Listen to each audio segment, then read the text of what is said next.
আসসালামু আলাইকুম রহমতুল্লাহ ওয়ালা বারকাতু।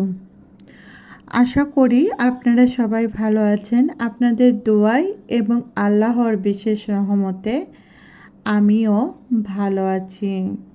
তো আবারও একটা সুন্দর ফুলের আর্ট নিয়ে আপনাদের মাঝে হাজির হইলাম। দেখেন, কথা বলতে বলতে অলরেডি আমার অর্ধেক ফুল আঁকানো শেষ।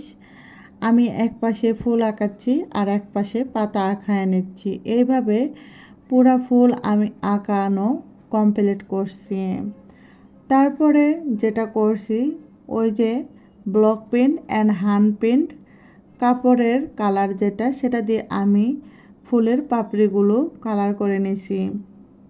ফুলের পাপড়িতে আমি 4টা কালার ইউজ করছি। প্রথমে আকাশি, তারপরে গোলাপি কালার, তারপরে হলুদ অ্যান্ড তারপরে আমি গোল্ডেন ইউজ করছি বৃত্ততে। তো কোন কালার ফুলেতে বেশি সুন্দর লাগে আমি সেই কালার ফুলেতে দেওয়ার চেষ্টা করছি।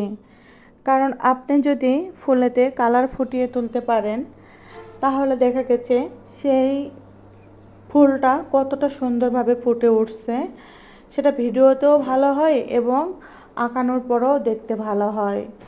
তো কথা বলতে বলতে অলরেডি আমার ফুলের কালার কমপ্লিট শেষের দিকে।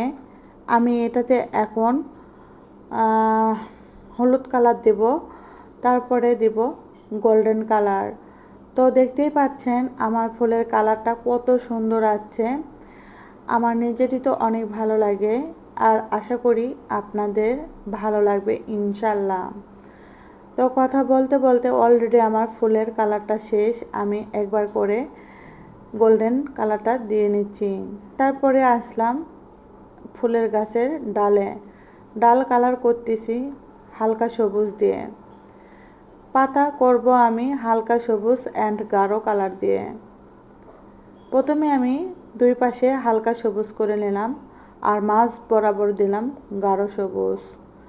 এইভাবে আমি সবগুলা পাতা কালার করে নেব রং পেন্সিলের সাহায্যে। দেখেন, আপনারা দেখে বলবেন ফুল কতটা সুন্দর লাগতেছে আর কতটা সুন্দর হয়েছে আমার আজকের আঁকানো। তো এই পর্যন্ত সবাই ভালো থাকবেন। আসসালামু আলাইকুম, আল্লাহ হাফেজ।